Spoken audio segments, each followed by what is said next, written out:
Hi gang, and welcome to episode 17, 10, 5, 2, episode 17 of the Ask Big Mac show. And before I get started, and I do this every single time, make sure you subscribe to my YouTube channel. There he is, YouTube channel. Make sure you subscribe to that. And now let's get on with it. Booby, the show, what is the first question? And don't make it too hard for me. I'm not too sort of intelligent right now. I need an easy question. It's a discussion.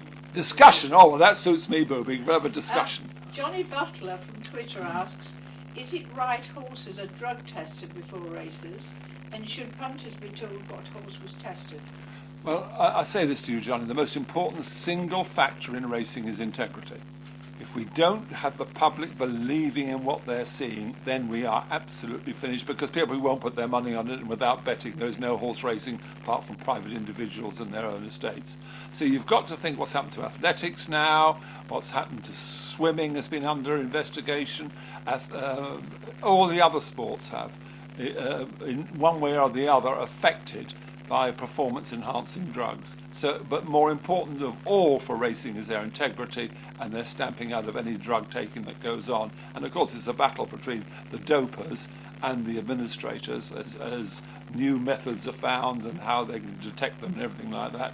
So any cutback which has been done by the British Horse Racing Authority on the integrity of racing, and that means pre-race dope testing among other things, is absolutely to be deplored. Far more important than prize money, the integrity of racing. So yes, horses are tested. They go around stables and test horses and that kind of thing. You could argue that every horse before a race should be tested and get the results immediately before it runs. The expense of that would be absolutely astronomical. But things are being done, and horses are dope tested after the race. I think very little of it goes on, but the more the better. And when they test horses, the results are given out. And luckily enough, all right, we had the Al-Zaruni affair, and the trouble with the Al-Zaruni affair was that we go around the world saying they have Lasix in America and Butte and all that kind of thing, how pure we are, European racing and everything like that, and we come up with the biggest scandal in racing there's ever been, the Al-Zaruni case. So we aren't we're not clean ourselves, a bit hypocritical we've been, but we are. I think British racing is the cleanest in the world. In fairness, people say, you would say that, wouldn't you? I suppose there is some truth in that, but I think we are. But nevertheless, the more money you spend on integrity, drug testing, etc., the better. Booby, next question. Right, second question, Peter Church from Facebook asks, hello, John. Hello, Peter.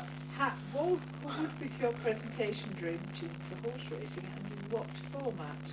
Well, it's now that Channel 4 have lost the contract, and they lost the contract, remember, because the viewers spoke. The viewing figures down on Channel 4 more than 25%, which is cataclysmic in far as viewing terms are concerned. The viewers have spoken. They didn't want the format that Channel 4 were producing, very worthy as it was. I believe they want a fun kind of presentation. They want to enjoy it. It wants to be entertainment as well as being very serious, as well as giving all the facts, showing the horses, showing the races. It's a difficult sort of match to do. Who should be on? Well, I'm not even going to attempt to perform a team. Whether you want as many people from the old Channel 4 presentation team that was perceived by the public, not by me, by the public as having failed racing, whether you want them all back or some of them back, new faces in, younger people, older people, whatever they want.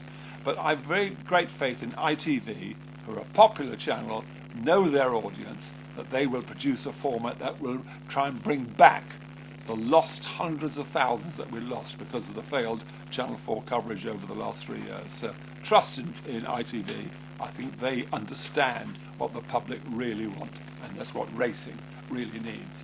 Booby, question number 3. The final question from Richard Gibbons on Twitter, who sent us a picture of you with a Pouting Heiress at the Sydney Arms and said, what was it like to be kissed by the Pouting Heiress? Oh, she is a fantastic nubile wench, isn't she, the Pouting Heiress? She's absolutely tremendous. But I think she does love slightly more live, athletic men like Jamie Spencer, whose bodies are slightly different to mine. But nevertheless, she is very much attracted to me.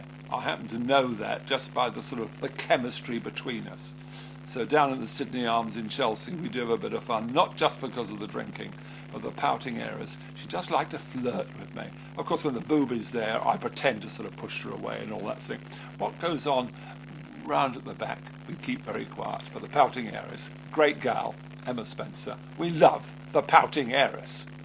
So, thank you all for watching again, talking about my love life and everything like that. Make sure you subscribe to my YouTube channel, there he is, YouTube channel, and keep sending in your questions on Twitter @RealMcCririck and Facebook/RealMcCririck by adding hashtag AskBigMac. If I didn't answer your question this week, it might be next week, whatever it is, I really will do my best to ask your question and get the booby. She helps to pick the questions, the booby, by the way. So the booby will ask the questions that you send in. And to hear the booby speaking your words, what a thrill that will be for you.